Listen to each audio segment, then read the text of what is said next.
أعوذ بالله من الشيطان الرجيم بسم الله الرحمن الرحيم.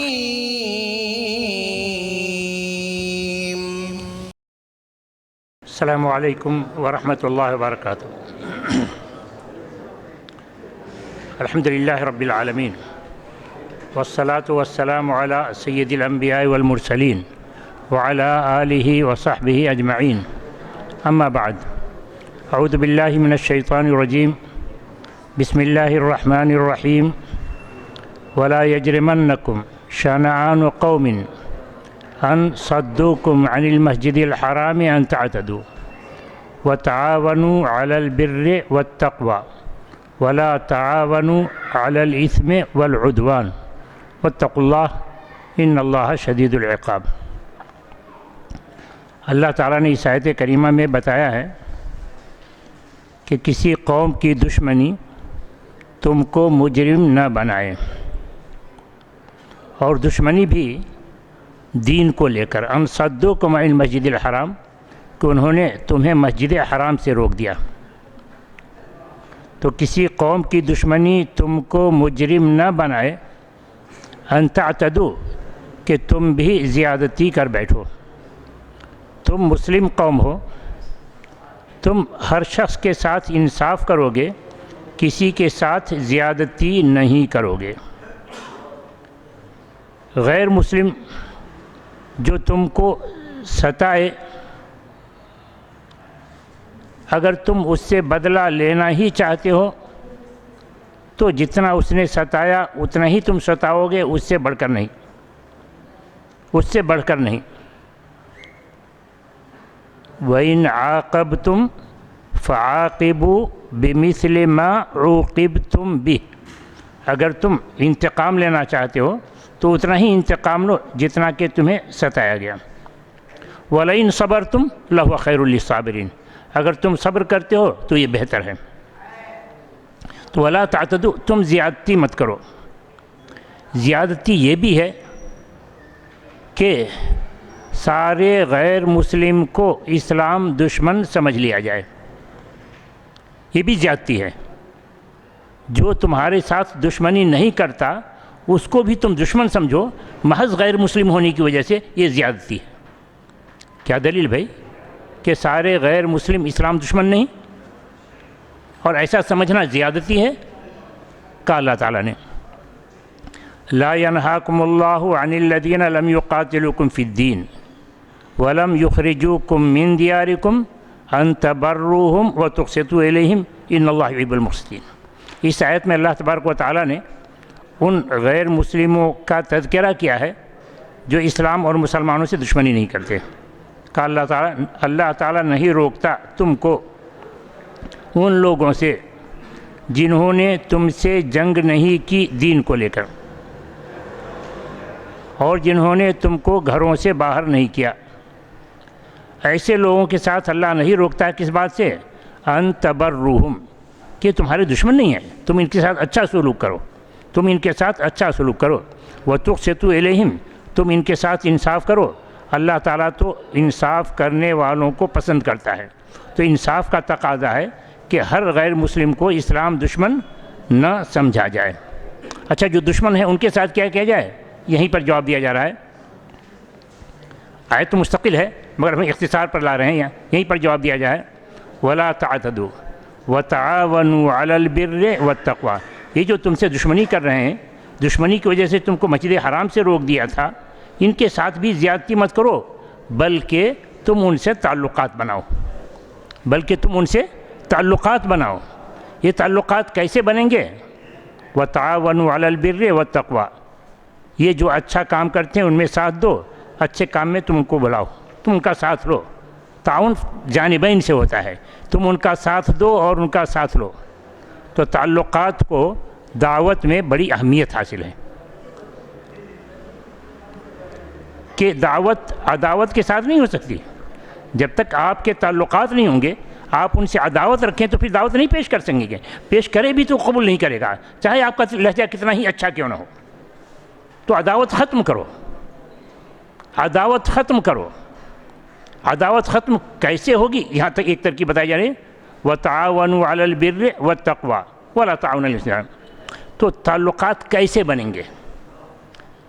تعلقات کیسے بنیں گے؟ ابھی آپ کو سنائی حدیث سنائی مولانا نے افشوا السلام وَأَطْعِمُوا الطَّعَامَ. یہ تعلقات کا اہم ذریعہ ہے. سلام کس کو کیا جائے؟ افشوا السلام، سلام کس کو کیا جائے؟ کیا مسلم کو سلام کرے اور غیر مسلم کو؟ کیا غیر مسلم کو سلام کیا جا سکتا ہے؟ اس سلسلے میں علماء کی دو رائے ہیں کہہ لیجئے. کچھ اس بات کے قائل ہیں کہ غیر مسلم کو سلام کیا جا سکتا ہے، اور کچھ اس بات کے قائل ہیں کہ غیر مسلم کو سلام نہیں کیا جا سکتا. اور یہ اختلاف کوئی نیا نہیں. صحابہ کے درمیان بھی اس مسئلے میں اختلاف رہا ہے. اس اختلاف کی بنیاد کیا کہ صحابہ کے درمیان بھی اختلاف ہو گیا اس مسئلے کو لے کر کے؟ اس کی بنیاد حدیث کہ رسول اکرم صلی اللہ علیہ وسلم نے ایک بار فرمایا لا تبدؤوا اليہود والنصارى بالسلام، کہ یہود و نصارہ سے ملاقات ہو تو سلام تم مت کرنا. وَإِن سَلَّمُوا عَلَيْكُمْ فَقُولُوا وَعَلَيْكُمْ، اگر وہ تم کو سلام کریں تو وعلیکم کہہ دینا، مگر تم سلام نہ کرنا. اس سے بعض صحابہ نے سمجھا کہ غیر مسلموں کو سلام کرنا درست نہیں. اور نام اگر لینا چاہوں تو ابن عمر رضی اللہ عنہ سے ثابت ہے. چنانچہ ابن عمر رضی اللہ عنہ کو ابن عمر رضی اللہ عنہ نے ایک یہودی کو سلام کیا. تو ابن عمر رضی اللہ عنہ سے کسی نے کہا وہ تو یہودی ہے. تو گئے ان کے پاس، یہودی کو پکڑا اور کہا میرا سلام واپس کر، میرا سلام واپس کر.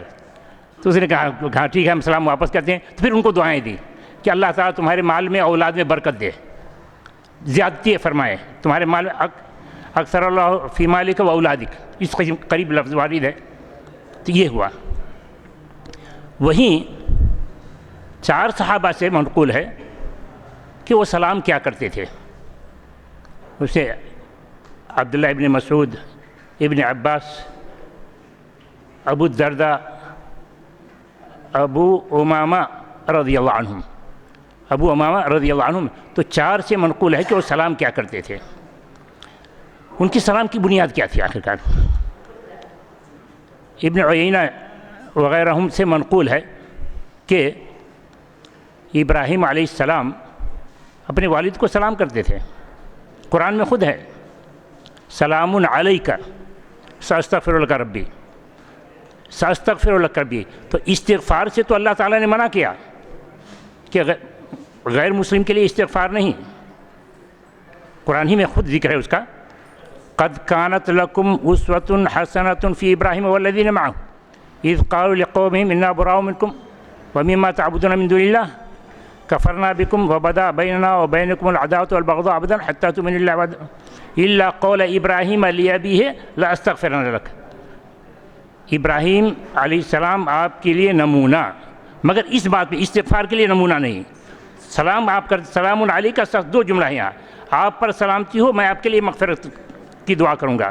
مغفرت سے روکا گیا، سلام سے نہیں روکا گیا، سلام سے نہیں روکا گیا. بلکہ کافر ان سے الجھیں، مسلمانوں سے الجھیں تو یہی ترکیب بتائی گئی کہ سلام کخرل ہو جائے. کہا وَإِذَا خَاطَبَهُمُ الْجَاهِلُونَ قَالُوا سَلَامًا.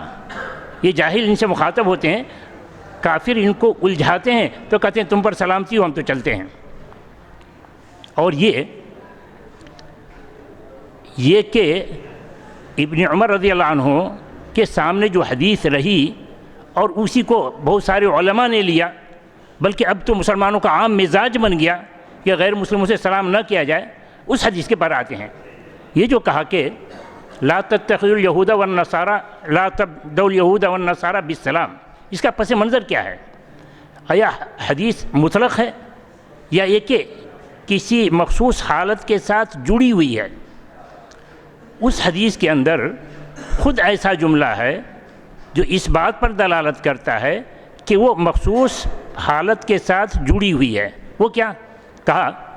اسی کے آگے کا ٹکڑا ہے، لا تبدؤوا اليهود ولا النصارى بالسلام وإن سلموا عليكم فقولوا وعليكم وإذا لقيتموهم فأدوا إلى أضيق طرق، اور جب تمہاری ملاقات ہو جائے تو ان کو تنگ راستے پر چلنے پر مجبور کرو۔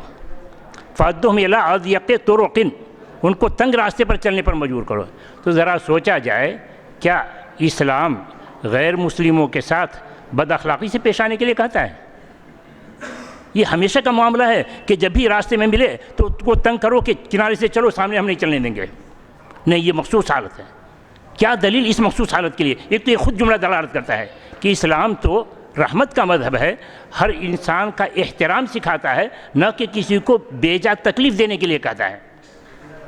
تو یہ تو بیجا تکلیف دینا ہے بھائی، تو پھر یہ پس منظر ہے کہ آخر کار یہ ایک نقطہ تو یہاں سے آ گیا کہ ہے مخصوص پس منظر۔ یہ مخصوص پس منظر کیا ہے؟ مخصوص پس منظر یہ ہے کہ جب جنگ خندق ختم ہوئی، جبریل علیہ السلام رسول اکرم صلی اللہ علیہ وسلم کے پاس پہنچے اور کہا آپ نے تو ہتھیار اتار دیا ہے، میں نے ہتھیار نہیں اتارا ہے۔ کس لیے؟ ابھی ان سے جنگ باقی ہے، بنو قریظہ سے جنگ باقی ہے۔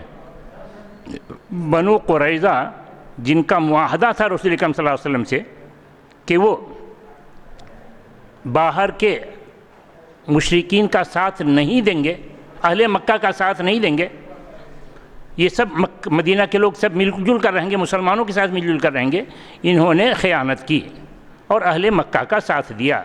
تو جبریل علیہ السلام نے آ کر متنبہ کیا کہ انہوں نے مخالفت کی ہے، ان سے جنگ کرنی ہے۔ چنانچہ رسول اکرم صلی اللہ علیہ وسلم نے صحابہ کو حکم دیا اور کہا اِنَّا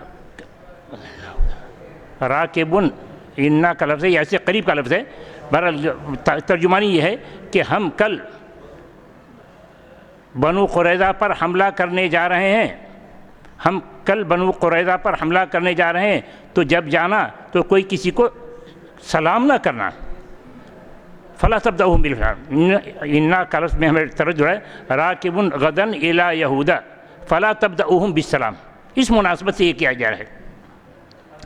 تو ہم چونکہ حملہ کرنے جا رہے ہیں، اگر ہم سلام کریں گے تو مسئلہ یہ ہو جائے گا، ایک طرف سے ہم اس کو امن و شانتی کی دعا دے رہے ہیں اور ایک طرف سے سلام بھی کر رہے ہیں، یہ تو خیانت ہو جائے گی اس قوم کے ساتھ جو امانت کے خلاف ہے۔ ہم ایسی خیانت نہیں کریں گے، ہمارے رخ سے ہی، ہمارے رویے سے ان کو پتہ چل جائے کہ آج معاملہ کچھ بگڑا ہوا ہے۔ یہ پس منظر ہے اصل میں سلام سے روکنے کا، ورنہ سلام تو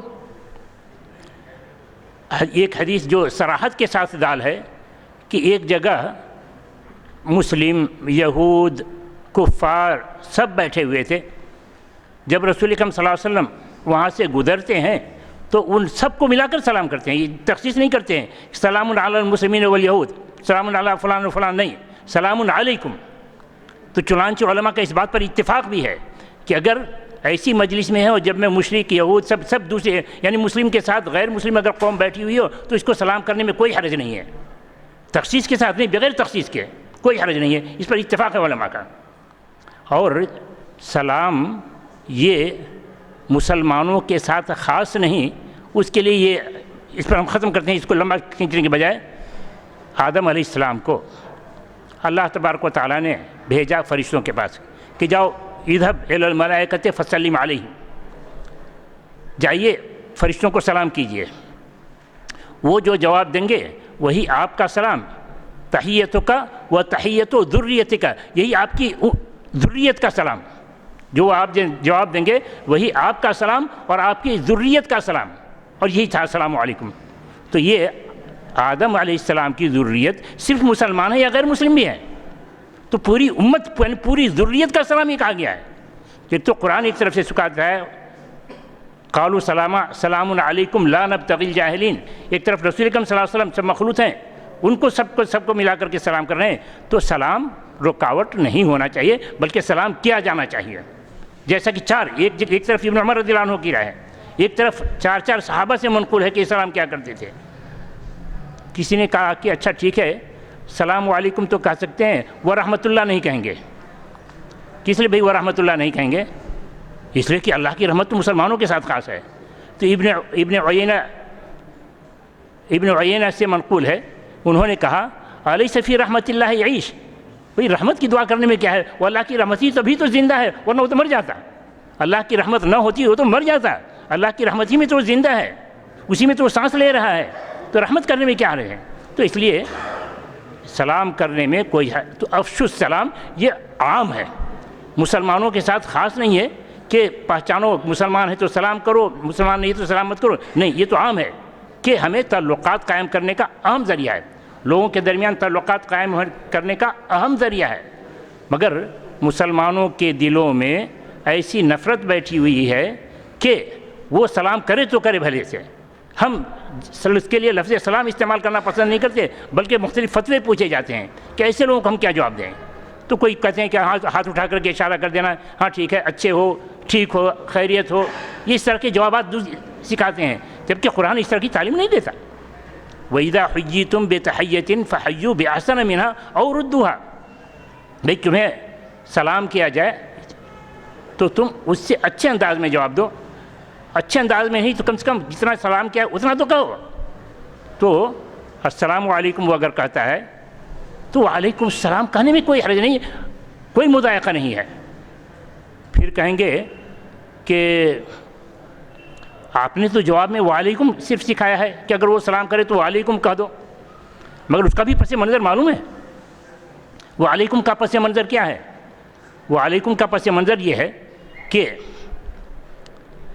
ایک یہودی آتا ہے، اور یعنی ایک واقعہ ہے، اس سے واقعات ہوا کرتے تھے کہ رسول اکرم صلی اللہ علیہ وسلم کو سلام کرتا ہے تو کہتا ہے السلام علیکم. السلام علیکم، سام کے معنی موت کے، کہ آپ پر موت ہو. گھر میں داخل ہوا، رسول اکرم صلی اللہ علیہ وسلم کو سلام کر رہا ہے السلام علیکم. اندر عائشہ تھیں، سنا اس کا جملہ تو کہا وعلیکم السلام واللعنہ، تم پر موت اور لعنت ہو اللہ کی تم پر. رسول اکرم صلی اللہ علیہ وسلم پریشان ہو گئے، عائشہ یہ کیا کر رہی ہے؟ عائشہ یہ کیا کر رہی ہے؟ جواب دیتی ہیں آپ نے سنا نہیں اللہ کے رسول اس نے کیا کہا ہے آپ کو؟ آپ نے کہا میں نے سنا ہے اور میں نے جواب دے دیا ہے، میں نے سنا ہے اور میں نے جواب دے دیا ہے. متى وجدتنی فحاشا لعانا، تو نے مجھے کب پایا بد زبانی کرتے ہوئے، لعنت بھیجتے ہوئے مجھے تم نے کب پایا؟ تو اسلام تو اس طرح کی تعلیم دے رہا ہے کہ جو آپ پر موت کی یہ کر رہا ہے یہ لفظ ہماری زبان سے نہ نکلے. تو وعلیکم سکھایا گیا کہ وہ برا لفظ استعمال کر رہا ہے ہمارے لیے تو ہم بھی برا لفظ کریں؟ نہیں، ہماری یہ شان نہیں ہے. تو اس موقع سے کہا کہ وعلیکم کہنے کے لیے اس کو لوگ عام کر لیا گیا، اس کو عام کر لیا گیا، مگر پس منظر تو یہ بتا رہا ہے کہ عام نہیں ہے. تو گویا کہ اگر غیر مسلم مسلمانوں سے جیسا سلام کر رہا ہے السلام علیکم ورحمۃ اللہ کہتا ہے تو ہم بھی کہیں گے. کوئی معنی نہیں ہے اس سلسلے میں رکاوٹ، وعلیکم یہ معنی نہیں ہونا چاہیے یہاں کہ پس منظر ہوا ہے. یہ تو رہا سلام کا مسئلہ کہ سلام اہم ذریعہ ہے تعلقات قائم کرنے کا. تو ہمارے ذہن میں یا دل میں جو کچھ جھجک ہے غیر مسلموں کے سلسلے میں کہ ہم سلام نہیں کریں، یہ نہیں ہونا چاہیے. میرا کم سے کم نقطہ نظر تو یہ ہے. اور یہ 4 صحابہ کا ہے کہ 4 صحابہ سلام کیا کرتے تھے. جب پوچھا گیا بعض صحابہ سے کہ آپ یہودی کو سلام کرتے ہیں تو جواب ملتا ہے حسن الصحبہ، کہ ہم ان کے ساتھ رہتے ہیں وہ ہمیں سلام کرتا ہے تو صحبت کا ساتھ رہنے کا تقاضا ہے کہ ہم ان کے ساتھ بھی وہی سلوک کریں جو ہمارے ساتھ کو کر رہا ہے، نہ کہ ہم ان کے ساتھ بدسلوکی کریں. تو بہرحال یہ سلام کا معاملہ. افشوا السلام واطعموا الطعام، کھانا کھلاؤ. کس کو کھانا کھلاؤ؟ صرف مسلمانوں کو کہ مسلم بھائی ہے، اور غیر مسلم وہ تو ہمارا بھائی نہیں، اس کو کیوں کھانا کھلائیں؟ کیا بات ایسی ہے کہ غیر مسلم ہمارا بھائی نہیں؟ یہ تو بار بار آپ لوگ سن چکے ہوں گے کہ غیر مسلم بھی ہمارا بھائی ہے. مسئلہ کھانا کھلانے کا، مسئلہ کھانا کھلانے کا کہ غیر مسلموں کو کھانا کھلانا کیسا ہے.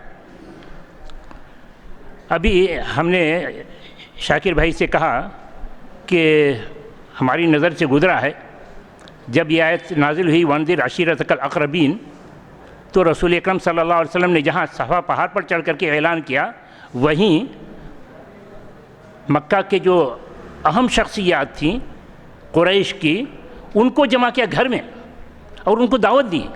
چنانچہ حدیث ملی ہمیں.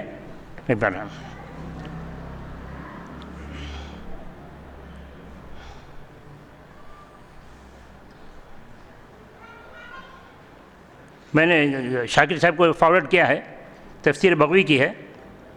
تفسیر بغوی میں وانذر عشیرتک الاقربین کی تفسیر میں سند کے ساتھ لا رہے ہیں.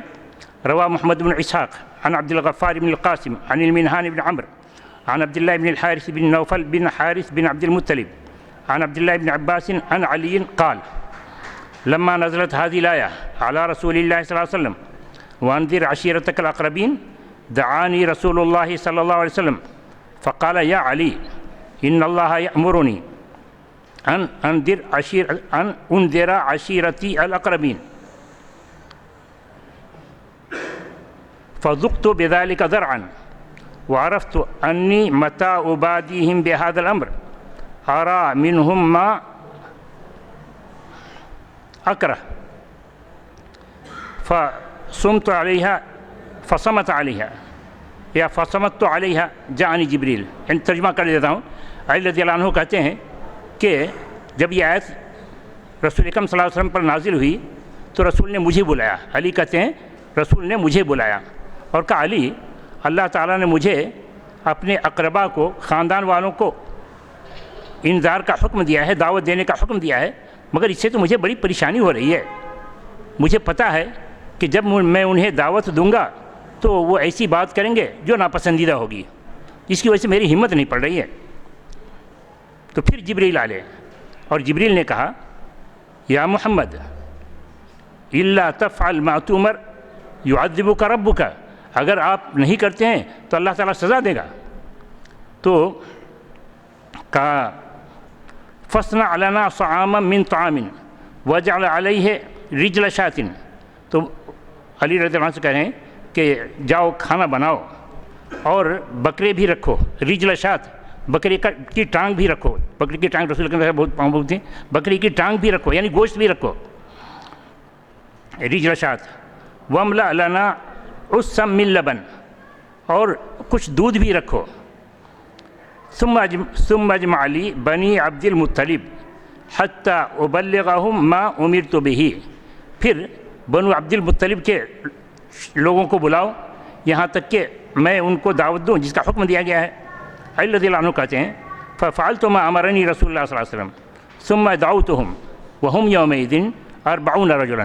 40 آدمی کو بلا کر لائے، 40 آدمی کو بلا کر لائے. یزیدون رجلا او ینقصون، کچھ کم ہوں گے یا کچھ زیادہ. ان میں جن لوگوں کو بلایا کر لایا گیا فیہم اعمامہ ابو طالب وحمزہ والعباس وابو لہب فلما استحموا الیہ دعانی بالطعام.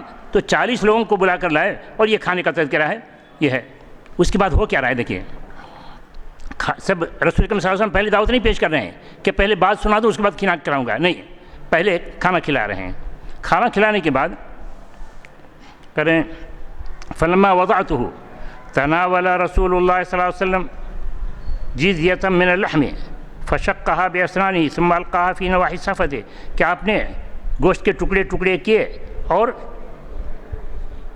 سینی میں رکھ دیا پھیلا کر کے اور کہا کلو بسم اللہ، بسم اللہ کہہ کر کے شروع کیے. فأكل قوم حتى ما لهم بشيء حاجة وأيم الله إن كان الرجل الواحد منهم ليأكل مثل ما قدمت لجميعهم.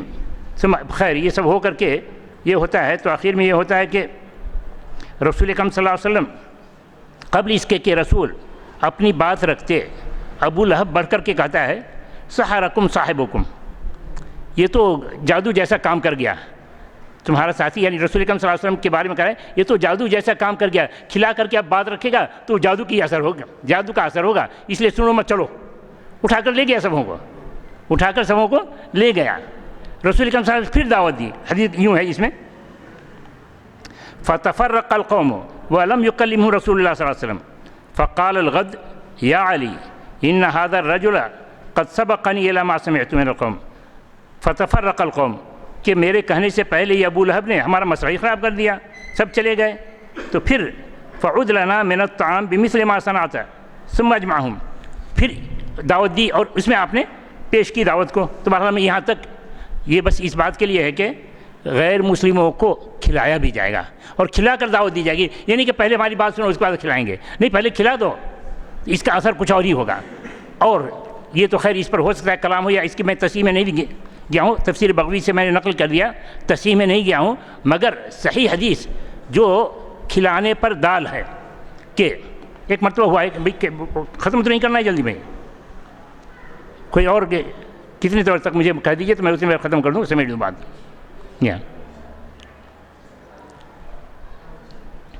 جی جی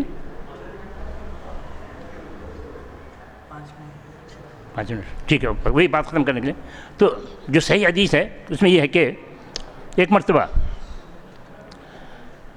ابو بکر صدیق رضی اللہ عنہ رسول اکرم صلی اللہ علیہ وسلم کے پاس تھے، مہمان آئے، رسول اکرم صلی اللہ علیہ وسلم نے کہا کہ جس کے گھر میں 2 ہے تیسرے آدمی کو لے جائے، جس کے گھر میں 3 ہے چوتھے کو لے جائے۔ ابو بکر جاء بثلاثۃ، ابو بکر رضی اللہ عنہ 3 آدمیوں کو لے کر آئے،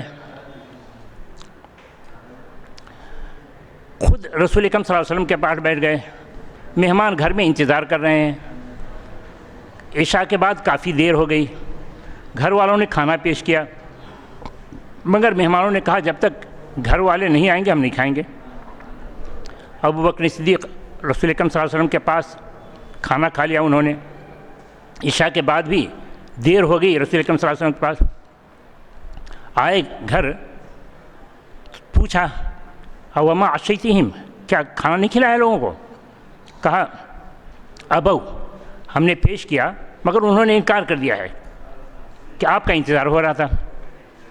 ان کو غصہ آیا، غصے میں کہا میں نہیں کھاؤں گا، قسم کھا لی کہ میں نہیں کھاؤں گا۔ مہمان جانتے تھے کہ کیسے مہمان نوازے، ہمارے بغیر کھا لیں گے۔ مہمانوں نے کہا ہم بھی قسم کھاتے ہم نہیں کھائیں گے آپ سے، جب آپ نہیں کھائیں گے تو ہم بھی نہیں کھائیں گے۔ اب ہو گیا مقابلہ، مجبور ہوئے، کھانا شروع کیا، چلو کھانا شروع کیا۔ اس کے بعد جیسے جیسے کھاتے کھانا بڑھتا چلا جاتا، اسی میں ہے کہ یا اخت بنی فراس، یعنی اپنی بیوی کو کہتے ہیں فلانا دیکھو تو یہ کھانا ہم کو تو ویسی لگ رہا ہے جیسے پہلے تھا، تو اندر سے دیکھ رہی تھی، تو گویا کہ گھر کے لوگ افراد مہمان کو دیکھ سکتے ہیں کیا کھا رہے ہیں نہیں کھا رہے ہیں، تو گھر سے جھانک رہی تھی کہ کھانا ہے کیسا ہے، تو کہہ رہی ہیں کہ وہ تو ہم نے جتنا کھانا رکھا تھا اس سے دگنا کھانا ہے، وہاں اس سے 2 گنا کھانا ہے۔ تو بہرحال کھانا کھایا، اللہ نے برکت دی، کھانا 2 گنا ہو گیا، بچ گیا کھانا۔ کیا اب رات تو کافی ہو چکی ہے۔ ابو بکر صدیق رضی اللہ عنہ کھانا لے کر رسول اکرم صلی اللہ علیہ وسلم کے پاس پہنچے۔ اس موقع سے ایک وفد آیا ہوا تھا جن کا معاہدے کی مدت ختم ہو رہی تھی، تو تجدید معاہدہ کے لیے وفد آیا ہوا تھا۔ معاہدہ کن سے ہوا کرتا تھا؟ غیر مسلموں سے معاہدہ ہوتا تھا، امن کا معاہدہ، غیر مسلموں سے۔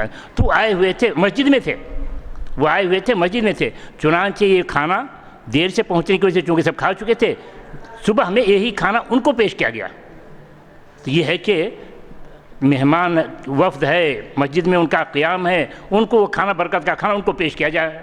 تو یہ گویا کہ غیر مسلم مسجد میں آ سکتا ہے، قیام کر سکتا ہے، اور خود ثمامہ بن اسال کو واقعہ تو بار بار سنتے ہیں کہ ان کو 3 دن تک مسجد میں ہی باندھا تھا۔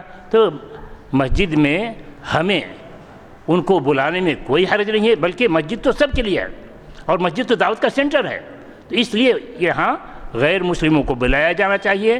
ان کے کھانے ہی کا مسجد میں اہتمام کوئی ضروری نہیں، جیسا کہ ابھی کہا کھانا کہیں بھی کھلایا جا سکتا ہے، تو بہرحال کھانا بھی ایک اہم ذریعہ ہے دعوت پیش کرنے کا، کھانا بھی ایک اہم ذریعہ ہے دعوت پیش کرنے کا۔ تو افشوا السلام واطعموا الطعام، اس کے بعد وصلوا باللیل والناس نیم، تو اپنا معاملہ ہے۔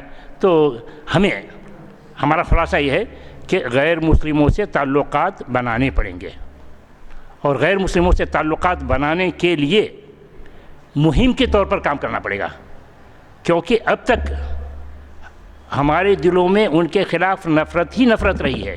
ہم سلام کرنے سے احتراز کرتے، الگ ان کے ساتھ اٹھنے بیٹھنے سے احتراز کرتے، ان کے ساتھ ملنا جلنا کم ہوتا گیا، ختم ہوتا چلا گیا، بلکہ اس کو دور کرنے کی ضرورت ہے۔ اور وہ دور کیسے ہوگا؟ خود قرآن کا وَتَعَاوَنُوا عَلَى الْبِرِّ وَالتَّقْوَىٰ، تو ہمیں ان کے ساتھ انسانیت کا سلوک کرنا پڑے گا، ان کی ہمدردی کرنی پڑے گی، اور آخرت کی ہمدردی سے پہلے دنیا کی ہمدردی کرنی پڑے گی کہ یہ ذریعہ بنے گا آخرت کی ہمدردی کا، ورنہ بات اثر نہیں کرے گی ہماری۔ کان خود رسول اکرم صلی اللہ علیہ وسلم کا طریقہ کہ کھانا پیش کر رہے ہیں پھر اسلام پیش کر رہے ہیں، تو یہ طریقے ہمیں اپنانے پڑیں گے۔ صرف کھانا ہی نہیں، مختلف ضروریات ہیں، مختلف ضروریات ہیں کہ آپ نے حدیث میں کہ انک تصل الرحمہ وانک تحمل الکس تکسب المعدومہ وتعین علی نوائب الحق، اور اس کے ساتھ تقری ضعیفہ، تو یہ صلہ رحمی، مسکینوں کو کھانا کھلانا، غیر جس کو معاشرے میں نہ پوچھے اسے قریب کرنا، حق کے معاملے میں سب کا ساتھ دینا، یہ ساری چیزیں ہمیں اپنانی پڑیں گی۔ تو خلاصہ یہ ہے کہ غیر مسلموں سے دوری کی وجہ سے ہم اپنی دعوت میں ناکام رہے، بلکہ دعوت دینے کی کوشش نہیں کی، تو بہت سارے لوگوں کے ذہن میں الحمدللہ شعور پیدا ہو گیا ہے کہ غیر مسلم بھی ہمارے بھائی، انہیں بھی دعوت دینا ہم پر فرض، تو طریقہ بھی وہی اپنانا پڑے گا جو طریقہ نبوی ہے، کہ ان سے تعلقات بنانے پڑیں گے۔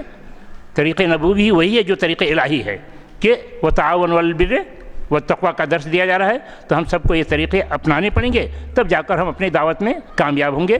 تو یہاں الحمدللہ جو آپ لوگ جو جڑے ہوئے ہیں، آپ کے نقشے میں یہ نقشہ مقدم ہونا چاہیے کہ ہم غیر مسلموں کو کیسے قریب کریں، کیا کیا طریقے اپنائے جائیں، اس کی آپ پلاننگ کریں، کیا کیا طریقے اپنائے جائیں کہ ہم ان کو اپنے سے قریب کر سکتے ہیں، اور ہمارے درمیان جو نفرت کی دیوار کھڑی ہوئی ہے اس کو کیسے ہم نفرت کی دیوار کو ڈھائیں گے، اور کیسے ہم قریب کر کے ان کی دنیا اور آخرت کی بھلائی کر سکیں گے۔ اس کے لیے ہمیں کوشش کرنی ہے کہ اخرجت للناس ہم کو بنایا گیا ہے، اخرجت للناس یعنی ان کے فائدے کے لیے۔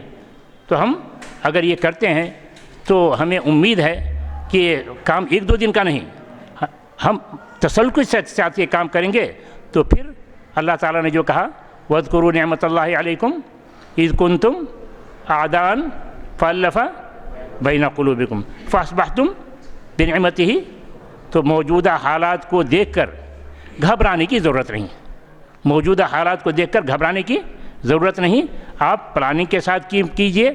پلاننگ کا مطلب یہ ہوگا کہ آج ہم اس محلے میں کام کریں، اس محلے میں کام کریں، اس محلے میں کام کریں، اور ایسا کریں، نقشہ بنائیں کہ محلہ، شہر، ڈسٹرکٹ، صوبہ، پھر آل، ایک ٹارگٹ بنائیے۔ ٹارگٹ کے بغیر کام نہیں ہوتا، ٹارگٹ کے بغیر کام نہیں ہوتا۔ کیا دلیل بھائی ٹارگٹ کے بغیر کام نہیں ہوتا؟ اللہ تعالیٰ نے جو عالم پیدا کیا ہے یہ ٹارگٹ کے ساتھ، کیا دلیل بھائی؟ عالم ٹارگٹ کے ساتھ بنایا گیا ہے کہ اللہ تعالیٰ نے۔ اب اس پر ختم کر دے رہا ہوں میں۔ ما اصاب من مصیبت فی الارض ولا فی انفسکم الا فی کتاب من قبل ان نبرأها، کہ جو بھی تم کو مصیبت لاحق ہو رہی ہے یہ تو لکھی جا چکی ہے عالم کی تخلیق سے پہلے، تو ٹارگٹ بن گیا ہے کہ ہم کیا کیا کریں گے۔ یعنی آج کل کہیے کہ یہ کووڈ جو آیا ہوا ہے، ہزاروں لاکھوں سال پہلے اللہ کا پلان میں داخل ہو چکا تھا کہ فلاں سن آئے گا، اس میں یہ بیماری آئے گی، اس میں اتنے مریں گے، ایسا ہول طاری ہوگا، ایسی دنیا ٹھپ پڑے گی، یہ سب نقشہ بن چکا تھا۔ اس پر حدیث پر ہم ختم کرتے ہیں کہ اللہ کے رسول صلی اللہ علیہ وسلم نے فرمایا کتب اللہ مقادیر الخلائق، اور یا مقادیر الخلائق قبل ان یخلق السماوات والارض ب50,000 سنہ، اللہ تعالیٰ نے آسمان و زمین کی تخلیق سے پہلے نقشہ تیار کر لیا۔ کتنا سال پہلے؟ 50,000 سال پہلے۔ کتب اللہ مقادیر الخلائق قبل ان یخلق السماوات والارض ب50,000 سنہ۔ تو ہمیں ایسے نقشہ تیار کرنا پڑے گا، کچھ نقشہ ہفتہ کا ہوگا، مہینے کا ہوگا، سال کا ہوگا، سالوں کا ہوگا، تب جا کر کے ہم ٹارگٹ حاصل کر سکیں گے، اور یہ منظم انداز میں چل رہی دنیا دیکھیے۔